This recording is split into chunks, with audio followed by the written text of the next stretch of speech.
เห็ดนาแซงน้ำเพิ่นเพิ่นจะให้เกลือประมาณ8 จอกเพราะว่าจะดำนาน้ำเพิ่นนะเพิ่นจะให้เกลือ เห็ดน้ำไผ่เห็ดน้ำ เห็ดน้ำเพิ่นพอเห็ดน้ำเพิ่นแล้วเพิ่นให้เฮ็ดเลยว่าถ้าสิจะบ่ให้เฮ็ดข่อยบ่มีข้าวกินก็ว่าข้าวข่อยขายมันแล้วข่อยก็บอกเพิ่นเลยสิเพราะว่าลูกข่อยบ่สบายถ้าข่อยบ่ขอเฮ็ดน้ำจิตเจ้าก็ข่อยก็บ่มีข้าวกินข่อยว่าถ้าไปรับจ้างยันบ่คุ้มกินข่อยแล้วเพิ่นก็ให้เฮ็ดน้ำเพิ่นว่าเฮ็ดก็เฮ็ดเพิ่นว่าแล้วก็เลยเฮ็ดน้ำเพิ่นน่ะเลยพอได้กินเลยก็ดีใจพอได้ต่อไปเรื่อยๆชีวิตปัจจุบันให้คือบรรเทาไปเรื่อยๆเนาะเนาะเริ่มไปพี่น้องเนาะเป็นจำนวนเงิน100พี่น้องเนาะแล้วก็ทำการแต่เงินกีบคือว่ามาฮอดมาถึงเด้อแม่ป้าเด้อเนาะอยู่เฮือนบ่พ่อนำมาฮอดนะจังใดก็ให้ฮอดได้ถึงว่าซั่นดีมุกดีใจพี่น้องเนาะที่ว่าทางแม่ป้าเพิ่นให้ทางบ่คำเป็นสะพานบุญให้แล้วก็ไว้เนื้อเชื่อใจเนาะแม่เนาะทางบ่คำนี่ก็ได้รับการช่วยเหลือกับทางแม่ป้าเพิ่นคือกันทางแม่ป้าแล้วก็ซื้อกันเสาให้พี่น้องเนาะแต่ว่ายังบ่ทันได้ยังทันได้ย่อตั้งยังบ่ทันได้ย่อมีแต่ว่าอันนี้ก็ค่อยเป็นค่อยไปแม่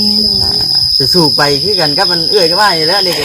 ว่าตัวเองมีตัวเองห่างได้พี่น้องสู้ทนไปอันนี้ก็ได้ตั้งคนตั้งสู้นะได้ครับกำลังใจได้ดิเอาบ่คำก็สิเอากำลังใจให้มาเด้อไอ้งามเลยนะ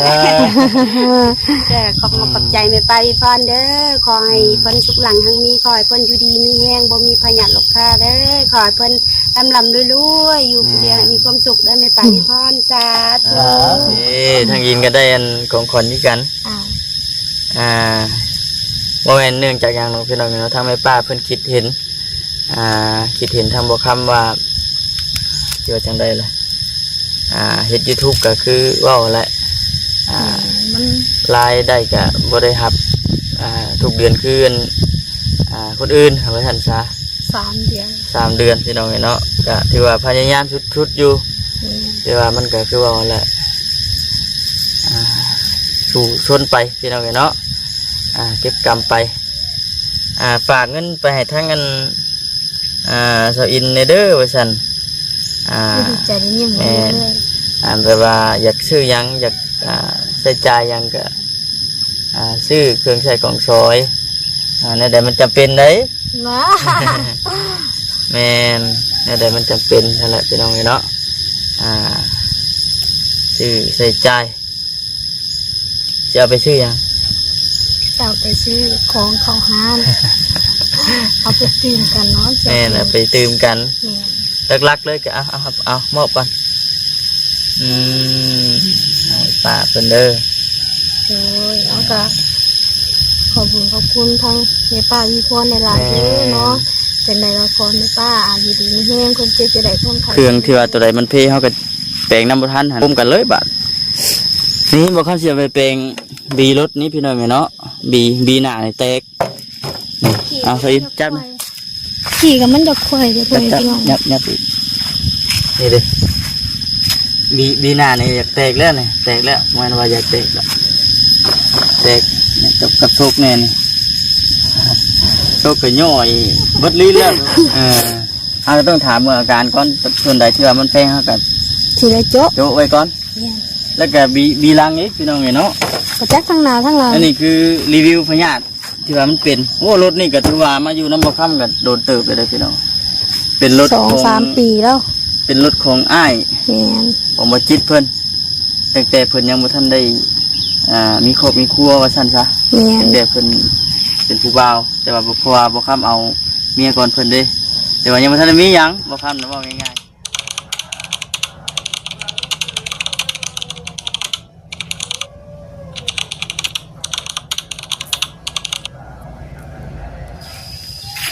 พี่น้องเนาะ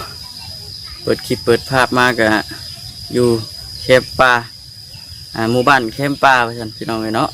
บ่ได้เข้ามากะถือว่าโดนพอสมควรเลยได้แต่กี่พุ่น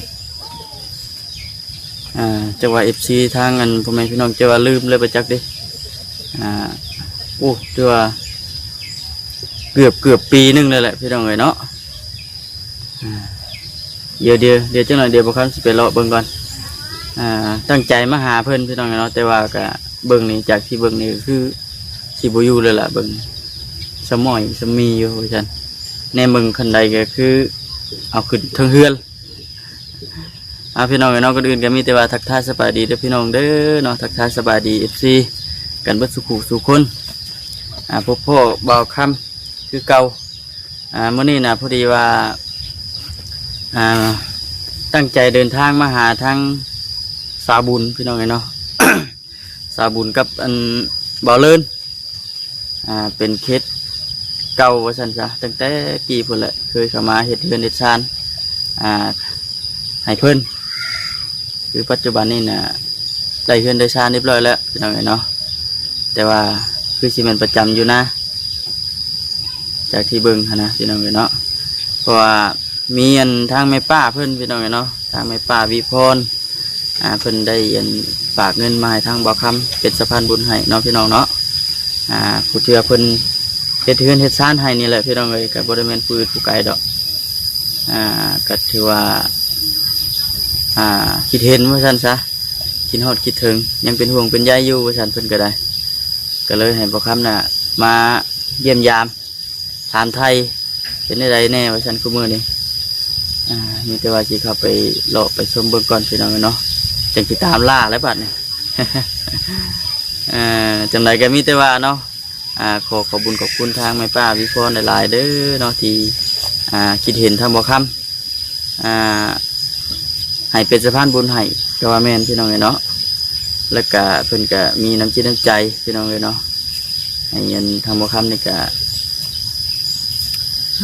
150พี่น้องเนาะเปิดฝากเงินมากอะ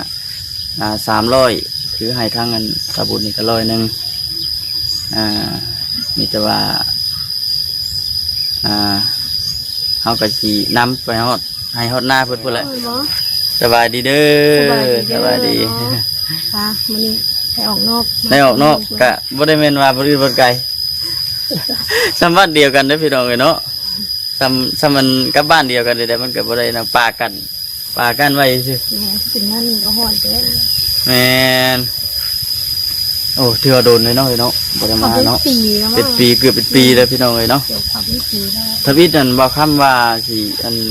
โทรนัดเพิ่นก่อนพี่น้องเนาะว่าสิโทรนัดเพิ่นให้เพิ่นมาอยู่เฮือนแต่ว่าเฟซก็คือสิแม่นยาใช่แล้วแม่นเฟซเก่าติดต่อก็ติดบ่ได้พี่น้องเนาะก็บ่มีเบอร์เพิ่นพร้อมเบอร์ก็บ่มีเบอร์เห็นว่าเฮามีตะกี้น่ะมีเฟซนะเฟซปัจจุบันนี่แหละพี่น้องแต่ว่าเพิ่นดิ้นตะกี้บางทีโทรศัพท์เพิ่นตายเฮาก็บ่ฮู้เนาะแต่มามื้อนี้ก็คือบ่พ่อเพิ่นอยู่ในบ่พ่อพี่น้องเนาะว่าสินำข่าวดีมาฝากมาต้อนทั้งอันสาบุญก็บ่เลินเพิ่นก่อนว่าซั่นเป็นจังไดการเป็นอยู่ของเพิ่นปัจจุบันนี้คือทางแม่ป้าเราก็ยังเป็นห่วงเป็นใยคิดฮอดคิดถึงคือเก่านะก็เลยฝากความคิดฮอดคิดถึงผ่านมาทางบ่คำบ่คำไปบอกต่อว่าซั่นซะเป็นใดนะจังไดก็มีแต่ว่าขอให้ทางแม่ป้าอยู่ดีมีแฮงเด้อแม่ป้าเด้อเนาะคนเจ็บจะได้ความไข่อย่ามีปรารถนาสิ่งใดก็ขอให้ได้ดังใจปรารถนาเด้อแม่ป้าเด้อเนาะมีแต่ว่าเฮาก็สิไปมอบไปให้เพิ่นอยู่พุ่นแล้วบัดทีนี้แต่ว่าก่อนสิไปก็รอส้มเบิ่งก่อนทางชาวบ้านเพิ่นสิบ่ว่าคือเทือนเนาะคือเทือนแจ้งชาวบ้านบ่แห้งเราเอ้คือกันนะบ่คำก็ได้พี่น้องเอ้ยเนาะไปพี่น้องเอ้ยไปอยู่เจ้าสิทาอยู่ขอรถถ่าเด้อแม่นอันนี้ก็เอาพี่น้องเอ้ยเนาะมาฮอดมาถึงแต่ขออนุญาตเลาะส้มเบิ่งก่อนเป็นจังได๋ตะกี้โอ้เป็นป่าเบิดเท่านี้มาบัดนี้คือว่ามีอันน้ำมีใน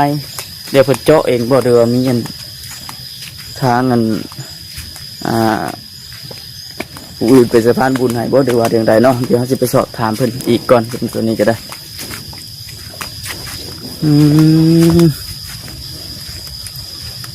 ได้น้ำสางใหม่เด้อนี่พี่น้องเนาะก็คือว่าเอาอะไรพี่น้องเอ้ยเอ้ามันหนึ่งได้อยู่บ่เอาแล้วพี่น้องเนาะมันคือแบบฮะ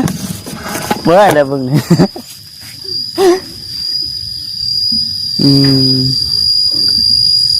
มันสร้างเป็นเจาะพี่น้องเลยเนาะนี่บ่ฮู้ว่าทางใดเฮ็ดพี่น้องเลยแต่เพิ่นเจาะหาเงินมาเจาะบ่ได้บ่ได้นี่เลยพี่น้องเอ้ยเฮือนซานบ้านซองของสะบุญเพิ่นตะกี้โอ้เที่ยวล่องๆเที่ยวล่องๆแล้ว มาเฮ็ดเฮือนให้ครอบครัวนี่ก็ได้ทำบ่จิตแน่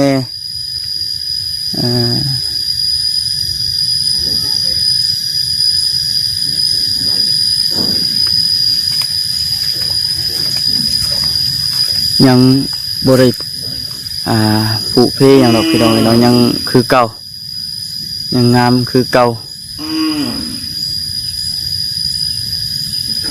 มื้อนั้นน่ะก็บ่คำกายผ่านมานี่อยู่มื้อนั้นก็ได้ขับรถไถแก่ทานมาทั้งนี้เลยมื้อน่ะแก่ผ่านมาแต่ว่าบ่ได้พายุดอกพี่น้องเนาะคือว่าแล้วยามนี้อีกก็กันสิเว้าแล้วก็ยามหายามนาบ่ได้ค่อยอยู่เรียนอยู่ซ่านบ่ว่าอยู่ทางใดพี่น้องเนาะช่วงนี้ยามให้ยามนาแล้วแบบขมุกขมุมอยู่น้ำให้น้ำนาพุ่นแหละล็อกไว้จับเจืออยู่ได้แล้วก็ได้แจล็อกไว้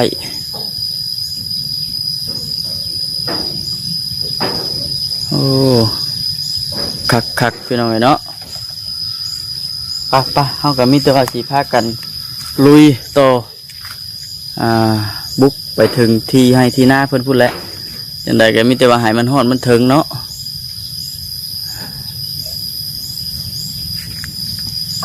คันใดเรื่องเพิ่นจ้ะมื้อนี้พากัน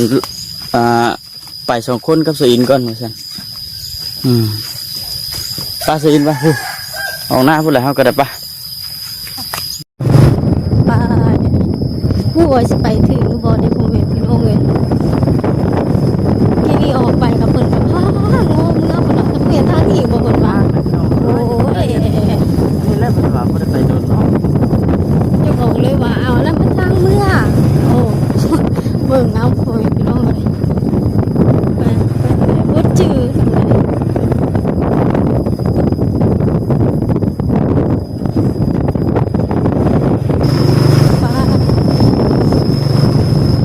ไปถือตัวบ่อยนี่เราจะบ่ได้ไปโดนไปถือบ่100%เลยบ่มีบ่น้อยเฮ็ดนี่เนาะทางนี้โคกกว้างเลยพอแล้วบ่ยังอยู่ไปขายไปแล้วได้บ่สวนมันก็เจ้าอีกแล้วพ่อพี่น้องเลยพี่น้องเนาะก่อนสิไปฮอดไปถึงเพิ่นก็เดี๋ยวบางครั้งสิมาแจ้งให้ FC ได้ฮู้ได้ทราบก่อนว่าซั่นจุดประสงค์ที่ว่า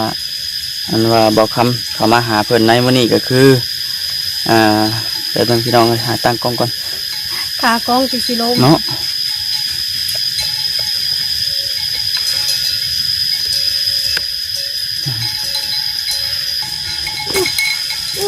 พี่น้องเนาะ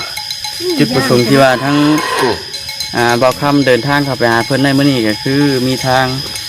แม่ป้าบิพรเนาะพี่น้องเนาะเพิ่นก็ได้ฝากเงินฝากคำจำนวนหนึ่งพี่น้องเนาะเป็นจำนวนเงินก็$300พี่น้องเนาะเพิ่นฝากมาให้ทางบอกคำเป็นสะพานบุญให้นำไปฝากไปต้อนทางสะบุญก็เลยบริสุทธิ์อย่างพี่น้องเนาะมีแต่ว่าเอาไปให้เพิ่นเลยเพราะฉะนั้นคือทำให้ป้าเพิ่นก็คิดเห็นพี่น้องเนาะแต่ว่าชื่อข้าวสารอาหารแห้งก็เพิ่นเป็นห่วงพี่น้องเป็นห่วงทำบ่ค้ำแน่ยันไปว่ารถล้างนะพี่น้องเนาะมึงมีรถล้างแก่ไปเพราะฉะนั้นกับทางมันก็ไปทางไปมันก็ยากแค่ว่าแก้มาเฉพาะเพื่อนเรานี่ก็ถือว่าได้อยู่พี่น้องเนาะแต่ว่าอันนี้เราไปอยู่เพื่อนพี่น้องเนาะเป็นจำนวนเงินก็เป็นเฮาเลขเป็นเงินกีบก็100ก็สิอยู่ใน2,100,000กับ10ปลายพันพี่น้องเนาะบ่คำกันเลขเป็นเงินกีบเป็นที่ห้อยแล้วเดี๋ยวจะให้เพิ่น นะพี่น้องเนาะไปจังไดก็ไปเบิ่งไปโซนน้ำกันอีกพี่น้องเนาะหากฮอดครึ่งทางตอนนี้ฮ้อนเวลาขย่อยโอ้ยเนาะ สู้จังไดก็ จังไดก็สู้ นี่น้องดีใจที่ว่าเพิ่น ไปเนี่ยเสียใจว่าซั่นซะเนาะ ให้เป็นสะพานบุญ มายังเลยหาบกระลุกตุ้งตัวแล้วเราแม่นเฮ็ดบ่นะเฮ้อโอ้ยคิดว่าเอาเฮ็ดปวกคิดหรอหากระปุงค้อนกระตาอยู่ ก็ว่าเขาได้อยู่บ่ได้บ่ ได้แล้วค่ะไปเยืองดีกว่า ไปเงี้ยเอา ทางไหนนาหายทางนี้ นี่แล้วพอถัดบัก สะบานเพิ่นออกไห้ออกหน้าเขาจัง ไม่ งัวจะบ่มกินนี่ ลูกคนน่ะ เออ ไล่ควายปะนั่น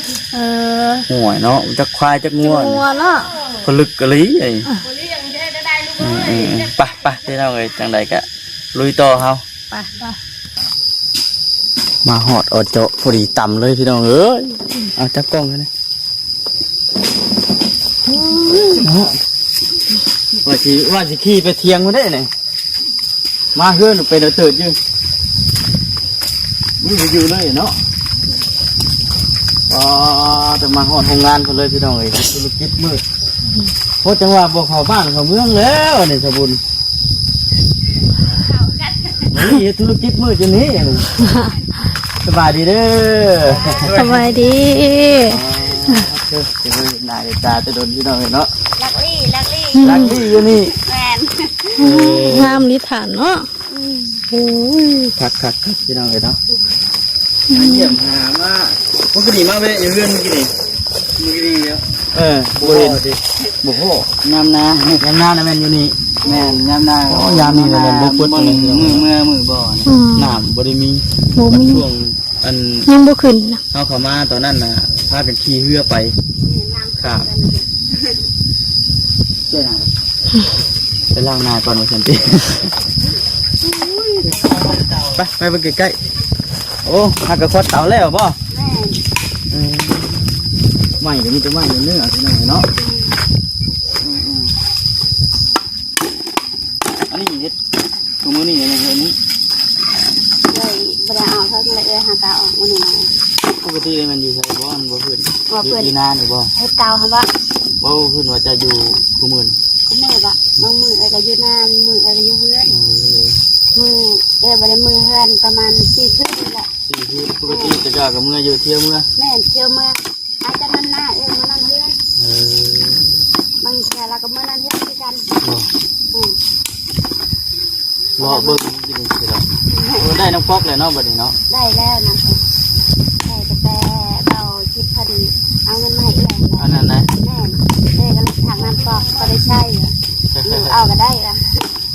มันบ่มีใครเด้เอาก็ต้องทางอยู่เอา บ่คันบ่ได้ฮู้ซ้ำตัวได้เดินเติบบ่ฮอดแต่บ่ปี แม่หอดปีแล้วเลยทางน้ำปอกเลยทางเดือน3อันนี้ก็เดือน6เลยเนาะมันก็หอดปีแล้วแกหาขนมนาประมาณ4คืนตะกี้เลยก็มื้อนั้นเฮือนน้องเพิ่นเพิ่นเข้าโรงเรียนเลยนี่ บัด เพิ่น นี้ ปิดเทอมแล้ววันที่20นี่แล้วก็เลยเอามื้อนั้นนาแบบนี้ปกติ เจ็ดสาวว่าอะไรพี่น้องเนาะ งามเนาะฐานล่ามันบ่มีขี้ฝุ่นเนาะ น้องใบเพิ่นน้องเมียง น้องไผ่น้องไอ้ น้องไผ่น้องไอ้ให้ผู้หนึง ไปแล้ว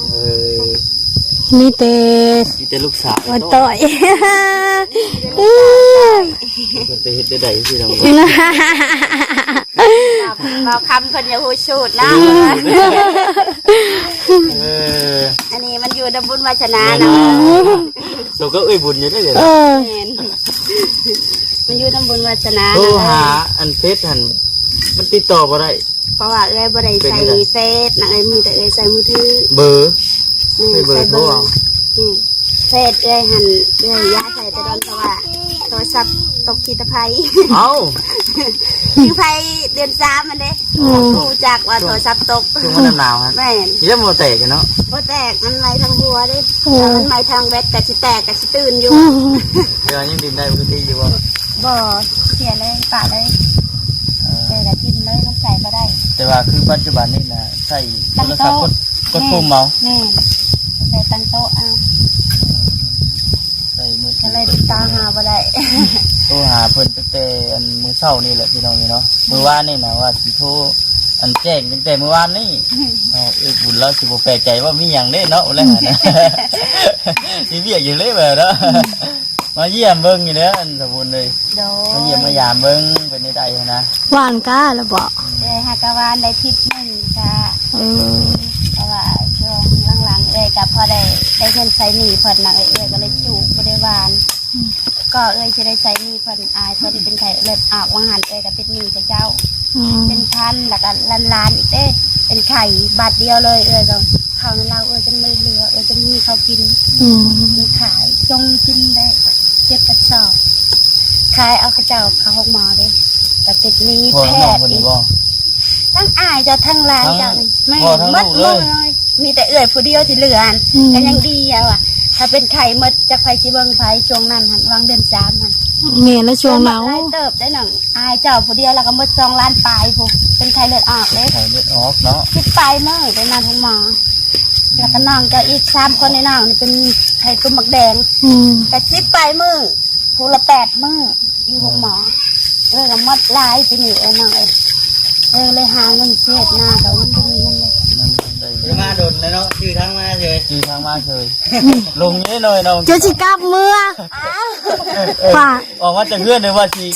ว่าตั้งใจว่าชีมากนี้แบบ โง่ หน้าพุ่น เอาว่าเจ้าสิไปใส่เอาไปหน้าอันนั้นบุญเอาบ่บุญแม่เจ้าของว่ะ โอ้ยเอ้ยจันอยู่ดีพี่แห้งกี่เก้า ผมอยู่ดีไม่แห้งไม่ได้ คือว่าได้ยินข่าวว่าไปนอนนุ่งหมอเธอจักมือ15 มื้อพุ่น มามืออยู่เลย อายจะเป็นไข่จะประจักษ์ได้เห็ดแบบว่าไข่เลือดออกเนาะมันเป็นกระทันหันแล้วมันสั่นจนย่าน หมอท่านหนาว ถ้า เนาะ บอลแลนไปหกหมอก็ คือข่ายเดียวผมจับมันไข่ก็บ่คำเห็นหมอยิ้มเนาะหมอยิ้มตอนนั้นจ้ะไข่เลือดออก ละลายเป็นว่าถ้าไปประธานหกหมอกับว่าจักจะเป็นอะไรแล้วเป็นว่าไข่เป็นช่วงไข่เลือดออกเป็นว่าอันตรายถ้าเอาหกหมอไปหกหมอประธานก็คือว่าแล้ว ที่ไม่ใช่ทางนี้ก็เดียวจะเป็นคนเกือบได้เป็นคนยังคู่โอ้ยว่าไปเนาะผมเอาไม่ได้คือปัจจุบันนี่นะเราเป็นทานพี่น้องเนาะแม่คือยังทุกชุดนี่แต่ยังจะได้เอาเขาอีกบนนี้เลย เพราะว่าบ่มีไม้นั่นเอง มันก็ยากแน่ขาดดิเล็กเนี่ย โอ้รถขาดเล็กแน่ แม่น เพิ่นสิไทยหน้า อย่างมันก็ใช่กันหลายคนใช่กันหลายคน ร่วมหนังแม่น ถ้าเพิ่นเอาไปไทยหน้าแล้วก็จุบ่มีเฮ็ดก็อยู่ มีโจ๊กวันติ้ง มีคนจ้างไปเฮ็ดนี่นั่นก็เฮ็ดไปถ้าเพิ่นแล้วไทยหน้าเพิ่นก็ก็เอา แต่ว่าเขาหน้าปลาได้วานแล้วบ่เจาะ ได้วานให้เดียว วานให้เดียวกระปุกมัน ได้วานให้ตะกร้าลุงบ่ได้วานเฒ่าว านดำบ่ นี่คือวาน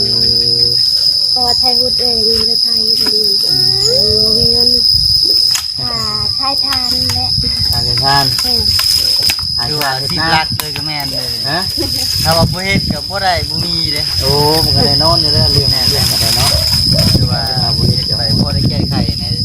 เพราะว่าที่บ้านเฮาเนาะมันก็เฮ็ดไปแบบนี้แหละบ่มีหยังเด้ ถ้าว่าบ่มีเงินมีเงินก็คอยยึดบืนไปนั่นเอง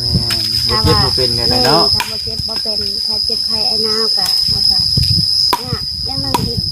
บ่มี อันเนี้ยจกแล้วก็ไปส่งเขาเลยมันบอก แม่เงียบมื้อนี้มื้ออื่นมื้อทารถก็จะว่างซั่นแหละ มื้อนั้นมาจิตเป็นมาแกเอาอยู่เฮือนบ่ดีว่ามาแกเอารถเข้ามาในพี่ เรามาแต่บางอัน อยู่เฮือนบ่ อยู่เรือนแกเข้าไปยืมรถป่าเมืองเข้าไปแกเข้าไปแล้วเพิ่นก็มาเอาอยู่เรือนชีวิตนั่นหันขาโทรศัพท์บ่เพก็สิให้เพิ่นมาซื้อน้ำแล้วให้เพิ่นไปขายต่อเพิ่นก็ยังว่าชื่อรอบนี้รอบหน้าถ้าขาดก็มาชื่ออีกเพิ่นว่าจุดหลายๆได้บุญเด้อเพิ่นว่าพอดีประสบโทรศัพท์ตกที่กระไทยก็เลยบ่ได้ติดต่อหาเพิ่นเลยแต่ดน ก็จังว่าเพิ่นเปิดออนเปิดเน็ตอยู่นะพี่น้องเนาะสมอยจะมีอยู่ แต่เพิ่นมาซื้อถ่านมื้อนั้นก็บ่เห็นเพิ่นมาเลยเด้บ่เห็นเพิ่นนั่นเลย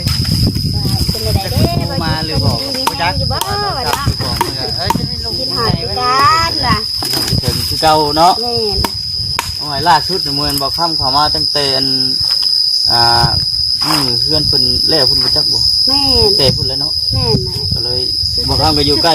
เนาะก็บ่ได้นั่นเนาะ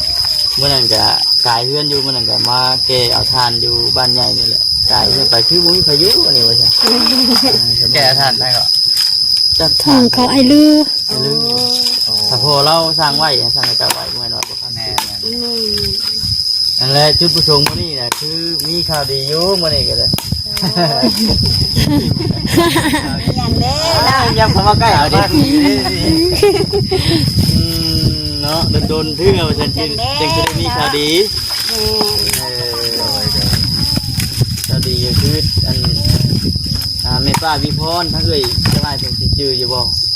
แม่ป้าวิพรผู้เดียวคนนี้เพื่อนได้ทราบ ชื่อเด้ ชื่อเอ้ยบ่เคย ชื่ ลื อว่า ม ไอ้ แม่ บ่เคยไอ้บ่เคยที่ว่า เคยลืมหมดจังเนาะ บ่เคยลืมเพิ่นจักหน่อยหนึงเลย คิดอยู่ในใจว่าเอ้ยก็มื้อนี้ก็ยังมีเพิ่นนะ เขาคิดใจว่าเพื่อนนี่เพื่อนอยู่เขาเมื่อเห็นเพื่อนนะครับแต่ละเถื่อรู้ จะมีแต่คิดใส่ เขายัง เพิ่น ภูมิใจครับคือหาเพื่อนอยู่ตลอด ภูมิใจ นั่นแหละเพิ่นจะฝากความคิดฮอดคิดถึง โดย ผ่านมาทางบ่คำมาเยี่ยมมายามแน่ว่าซั่นเข้ามามื้อนี้จุดประสงค์ที่เข้ามาก็คือบ่ได้แม่นหยังหรอก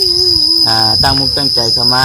นำข่าวดีมาให้ก็คือทางแม่ป้าเพิ่นฝากเงินมาให้100ว่าซั่นไปฝากไปต้อนทางบ่คำเลยบ่ได้ซื้อกระต้มขนมมาให้น้องๆเพิ่นซะ เป็นหยัง ทำอิฐน่ะ ก็ดีใจหน่อย แม่ป้าเราสั่งว่าเอาบ่ซื้อหยังไปก็ได้บ่คำเว้ยมีแต่ว่าเอาเงินไปทางเงินสบุญนี่เราอยากใช้อยากซื้ออยากจ่ายหยังก็มีแต่แล้วแต่อย่างเนาะ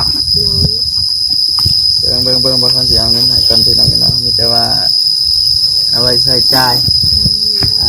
ข้าวน้ำจำปาได้เป็นจังไดเขากิน เลย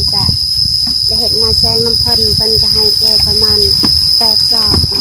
เพราะว่าจะดำนาน้ำเพิ่นนะเพิ่นจะให้เห็ดน้ำไผ่เห็ดน้ เห็ดน้ำเพิ่น ำ พอเห็ดน้ำเพิ่นแล้วเพิ่นให้เฮ็ดเลยว่าถ้าสิเจ้าบ่ให้เฮ็ดข่อยบ่มีข้าวกินก็ว่าข้าวเขาขายมาแล้วข่อยก็บอกเพิ่นเลยสิเพราะว่าลูกก็บ่สบายถ้าข่อยบ่ขอเฮ็ดน้ำจิเจ้าก็ข่อยก็บ่มีข้าวกินก็ว่าถ้าไปรับจ้างยันบ่คุ้มกินก็แล้วเพิ่นก็ให้เฮ็ดน้ำเพิ่นว่าเฮ็ดก็เฮ็ดเพิ่นว่าแล้วก็เลยเฮ็ดน้ำเพิ่นน่ะเลยพอได้กิน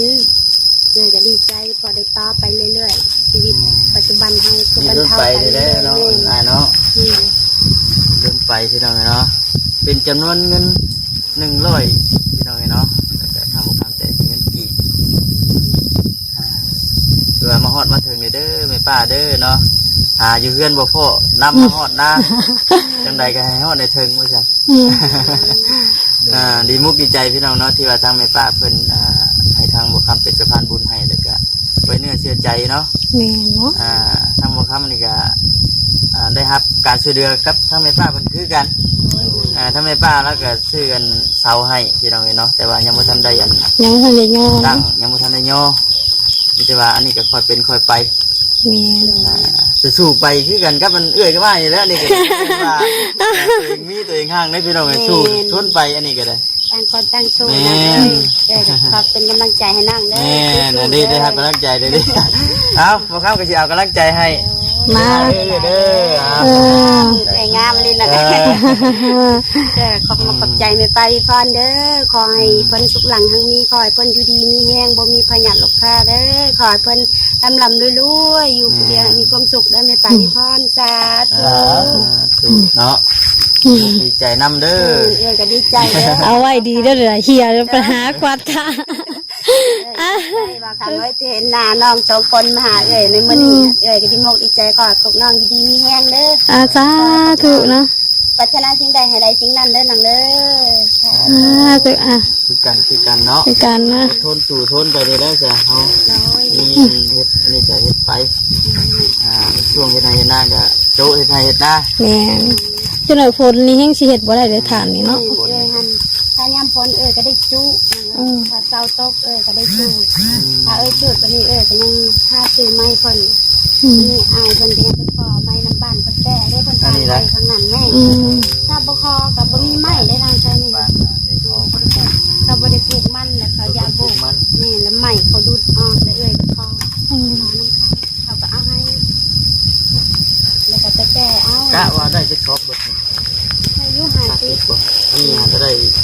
แล้วบ่10 บาทต่อ โอ้ยสิข้าวเช้าหรือบ่ต้องคุณ แล้วนางเอ้ย อ๋อโอ้พุ่นเนาะ แล้วที่มัดกระสอบที่ได้ยันนี่ก็จะได้30 อืม เป็นยังอีกชาวสอบเลยเอากระสอบมาหา10 สอบ คือกระสอบนี่ฮะเอาแล้วเพิ่นบ่ เอาอย่างดาว ดาว ดาวเพื่อนจีวร เพื่อน เอ จีว อ ร ดาวคือเจวอนนี้ เดินปลายกระสอบ อืม พันไหลสอบ1,500เด้ อืม แล้วก็ไอ้ดาวเอา อืม แต่บางมือมีเงินจะซื้อซดบางมือบุรีจะดาว ไปขายทานแล้วก็ไปใส่เพิ่นบ่ แม่นใส่เพิ่นนึงในมือใส่เองเพิ่นนึง เออ เป็นแน่ตัวแน่นะดิ แม่นเพิ่นแม่เพิ่นแม่ คือดีประมาณนี้แหละพี่น้องนะทำมาทำกันได้ไม่ใช่ว่ามาฮอดมาเทินแล้วก็สิได้พากันกลับก่อนบัดที แม่น มีปูนป่าเนาะ บ่เป็นหยัง บ่เป็นหยังบ่เป็นหยังโอ้ย กินว่าก็เห็นหน้าก็อยากหา น้ำมันลงช่วงนี้ เออ ทำงานขึ้นปีเก่าไอ้ ก็ ใส่ เอื้อ จั น นก็ เนาะ พอได้ เอื้อ กิ จะ น ไปหามื้อเช้านี่ก็บ่ได้ บ่ได้บ่ คิดจังบ่ เออ เพิ่นทันไปหาหันได้เห็ดเพาะจะหาบ่ได้เพิ่นไปหาก็จนได้ขายตอนมาน่ะเห็นอยู่นะพระเจ้าเนาะ มีหนึงก็เจ้าหาอยู่ บ่นี่นะ เข้าหา ตามป่าตามดอนทาง ผู้เขาได้เขาก็ได้นางไอ้เห็ดเพาะก็ได้ไป บัด หา ผู้หนึงนี่ลูกสาวอีกผู้หนึงนี่ผู้น้อยบ่ผู้น่ะ ผู้ใหญ่แต่บ่ ผู้ให ไป ญ่บ่ผู้น้อย เพิ่น ผู้นี้ผู้กลางเนาะ อืม มาทีแล้วลูกมาหามาคำดู ผู้นี้ผู้น้อยนี่ ตัวนี้หันน้องนี่ผู้ที่2นี่นี่ผู้ที่3นี่ หัวเพียงหัวล่ะ พวกเขาเราคิดว่าผู้นี้เป็นลูกกุ๊กแล้ว บ่ 3คน เพิ่นว่าแม่เอ้ยเดือนเก่าเพิ่นเปิดเทอมมาคอยเข้าเฮียนอีกเด้อค่ารถเพิ่นก็เดือนละแสนเพิ่นเอา รถไทยฮะบ่ แม่ สบายดีน้องยังก็นี่สบายดีน้องเพิ่นอ๋อใหญ่ติดสาวแล้ว น้องเพิ่นและน้องหยังอันนี้นี่น้องหยังผู้นี้ น้องไฟ ไอ้ อันนี้น้องไอ้บ่ แม่น้องไอ ไอ้ เออป้า สาวแล้วนะจบจากโรงเรียนแล้วก็แม่นมาลี่อยู่ป่า แม่น เพิ่นขึ้นห้องประ2 ปีนี่แล้วเพิ่นว่าแม่เอ้ยเฮาดีใจเฮาได้ขึ้นห้องว่ะเข้าไปเฮียนวังหัน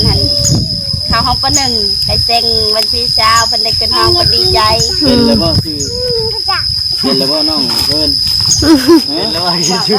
บอกว่าแล้ว เรียนเป็นแล้วบ่อ่านดิอ่านยังบ่ทันได้วัดพ่อกับแม่ดิ อ่านบ่ได้ ยังบ่ทันได้ต้องมีผู้หนึงเป็นก็พอแล้วเนาะ แม่ พ่อแม่ยังบ่เป็นอีก ลีลาก็ให้น้องไผเพิ่นอีกเขา อืม บ่ว่าเขาเป็นเจ้าเป็นนายพอได้เข้าอีเฮียน เออ เทียนได้อ่านออกนะเอ้ยพอไปอีไปนั่นได้แม่ อ่านหนังสือได้ทุกมื้อนี้เนาะไปหันไปบ้านนั่นบ้านนี้ก็พอได้เด้ แม่ คือบ้าน ค่ารถก็เดือนละแสนแล้วก็เพิ่นกินอีกมื้อละ10,000หาเงินพอได้ให้ลูกเรียนนะเอ้ยพ่อว่ะ เออ พอให้เขาได้เรียนรู้แล้วก็พออยู่ดีลูก เอาลูกมาหาเขานี่นะ บ่เบิ่งกันบ่ต้องไปอ่ะพี่น้องหลังจากที่ว่าเฮามันจบภารกิจออกมาจากป่าจากดอนนานสาบุญพี่น้องเนาะแต่มาต่อกันอยู่ที่ทางต่อฮ้อนเนาะบรรยากาศเนาะ ห่วงเอาฝนที่ตกรัวเฮ็ดสิออกกัน เอ้าฝนพี่น้องเนาะเอ้าแดดเฮ็ดออกแล้วพี่น้อง มื้อเช้านี่พากันไปหาเฮ็ดค่ะ เช้านี้พากันไปเลาะอยู่เช้านี้ก็ได้ ได้พ่อเกงอยู่เนาะ ได้แกงใช่ถ้วยน้อยหนึงถือว่าจบไปแล้วพี่น้องเนาะภารกิจนำเงินจำนวน100 ดอลหรือว่าเป็นเงินลาวก็100นี่มาเลขเป็นเงินลาวก็ได้อยู่2 ล้าน1แสน10เท่าไหร่10ปลายพันนี่แหละพี่น้องปลายน้อยๆปลายมันก็ถือว่านำมอบให้เป็นทีมอยแล้วแล้วก็ทางแม่ป้าเพิ่นก็ฝากความคิดฮอดคิดถึงไปยังเงินสาบุญกับครอบครัวเพิ่นนั่นแหละพี่น้องเนาะโดนนานพอสมควรบ่ได้เข้ามาหา เป็นปี แม่นเดินทางกันจนแล้วจนทั่วตะกี้แล้วโอ้คิดน้อยค่อยใจอยู่ได้เรื่องชาแล้วก็ได้บัดทีนี้มาต่อเรื่องชาวอินบัดนี้เอาแล้วอย่างเนาะ อย่างดี อย่างเนาะ เมื่อเอาลูกโตเจ้าบัดนี้ มื้อนี้เนาะเพิ่นจุ่ม ก็ลุงลูกแล้วก็เพิ่นจมจาก แม่น ไปหาปู่กับย่าเพิ่นมื้อนี้นะเดี๋ยวเฮาสิเมื่อนี่สิพากันพิจารณาว่าสิได้หลายสิเอาเพิ่นไปหาบ่ได้ไหนเพราะว่าจังหน่อยนี่สิลงหน้าแล้วอีกประมาณ10กว่านี่สิได้ปักดำเลยแล้ว ดำได้ไปเนาะ นี่ กล้ากระยาวเลยเนาะเอาพี่น้องเอ้ยเว่าลายยายห้าง คือข้างป้าเพิ่นกะนี่ทางยินก็ได้อันของขอนที่กันโมเมนเนื่องจากอย่างน้องพี่น้องเนาะทำให้ป้าเพิ่นคิดเห็นคิดเห็นทำบ่คำว่าเกี่ยวจังได้เลยเฮ็ด YouTube ก็คือเว้าแหละมันรายได้ก็บ่ได้รับทุกเดือนคือคนอื่นเอาไว้ทันซะ3 เดือน 3 เดือนพี่น้องเนาะก็ถือว่าพยายามชุดอยู่แต่ว่ามันก็คือว่าแหละสู่ชนไปพี่น้องเนาะเก็บกรรมไปฝากเงินไปให้ทั้งเงินสาวอินเนเดอร์ว่าซั่นดีใจได้ยิ้มเลยแปลว่าอยากซื้อยังอยากใช้จ่ายยังก็ซื้อเครื่องใช้ของซอยในใดมันจำเป็นได้แม่นในใดมันจำเป็นนั่นแหละพี่น้องเนาะซื้อใช้จ่ายจะเอาไปซื้อยังจะเอาไปซื้อของเข้าห้างเอาไปตื่มกันเนาะแม่นเอาไปตื่มกันลักๆเลยก็เอามอบกันป้าเพิ่นเด้อโอ้ยแล้วก็ขอบคุณทั้งแม่ป้าวิพรในหลายเด้อเนาะเป็นในละครแม่ป้าอยู่ดีมีแห้งคนเจ็บจะได้ท่องไข่อย่างนี้เด้อเนาะผมโพผมใจให้ลูกให้หลานไปเดินนู้นเนาะสุขภาพแข็งแรงโรคภัยไข้เจ็บจะมาใกล้เด้อจะตื่นเต้นก็ได้เนาะในจำนวนเงิน150พี่น้องเนาะเป็นเงินลาวเขาจะได้3 ล้านแม่นอันนี้อีก50ดอนเนาะพี่น้องรุ่นกันว่าสิเป็นของไผสิเป็นคนโชคดีไผสิเป็นคนโชคดีต่อตัวนี้อีก50ดอนพี่น้องเนาะรุ่นกันเด้อพี่น้องเนาะแต่ว่าก็ยังบ่พอเฉลยวันนี้ก็ดีใจเด้อพี่น้องเนาะที่ว่าทางแม่ป้าเพิ่นคิดพ่อคิดเห็นคิดสงสารว่าซั่นซะทวิตน่ะเพิ่นว่าให้เบาคำน่ะไปเยี่ยมไปยาทั้งสบุญก่อนจังนี่หลังจากที่ว่าเขาออกมาจากหันแล้วก็มามอบให้กับทางเจ้าอินก็บ่ได้ซื้อเป็นข้าวสารข้าวสารยังไปพี่น้องเนาะตามทางแม่ป้าเพิ่นแนะนำมายันว่าแกไปยากว่าซั่นว่าแล้วก็ป่ะสิได้ขอเงินทางเจ้าอินเพิ่นนี่แหละพี่น้องเนาะไปปัวแปลงไปปัวแปลงรถลูกชายพี่น้องเนาะแต่ว่ามันดีมันแตกว่ะดีแตกเบิ่งจับเบิ่งดีอยู่ก่อนได้เบิ่งได้ชมแล้วก็ได้พี่น้องเนาะว่าสิเอาไปแปลงรถแน่พี่น้องเลยส่วนที่ว่ามันเพช่วงหลังๆนั่นก็หมุนเงินน้ำบ่ทันก็เลยแบบโฮมเครื่องที่ว่าตัวใดมันเพเขาก็แปลงน้ำบ่ทันโฮมกันเลยบาดนี่บอกเขาเสียไปแปลงบีรถนี้พี่น้องเนาะบีหน้าในแตกเอาใส่จับขี่กับมันจะควายเดี๋ยวพี่น้องยับอีกนี่ดิบีหน้านี่อยากแตกแล้วนี่แตกแล้วมันว่าอยากแตกแล้วแตกกับโชคแน่นี่โชคก็ย่อยเบิดลิ้นแล้วโชคนี่ก็เอาไม่ใช่เบิดมองเงินข่อยนี่บ่เบิดเราต้องถามเมื่ออาการก่อนส่วนใดที่ว่ามันแพงเขากันทีละโจ๊ไว้ก่อน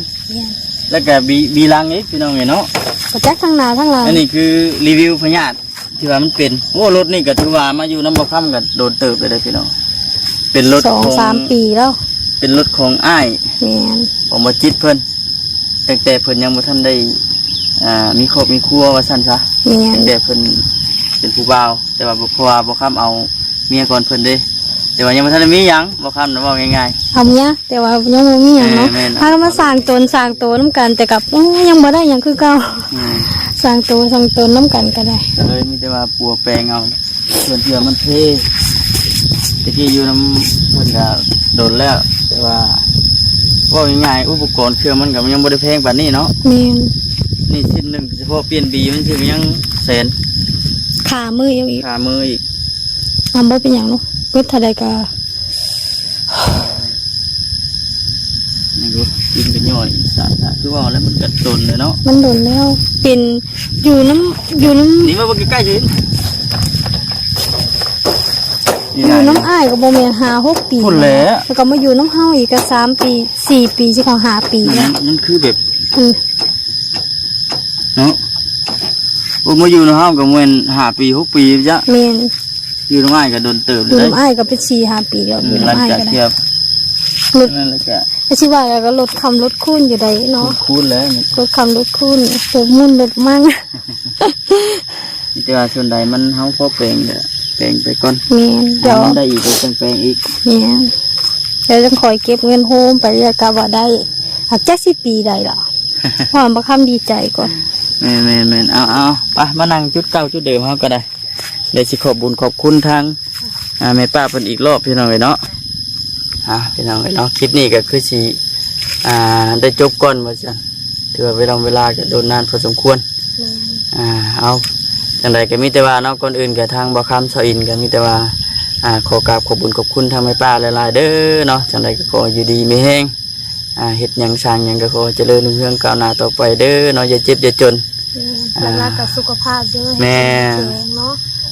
ให้สุขภาพแข็งแรงร่ำรวยเนาะไปแต่พี่น้องคลิปนี้ก็สิจบก่อนโอเคพี่น้องสบายดี บ๊ายบาย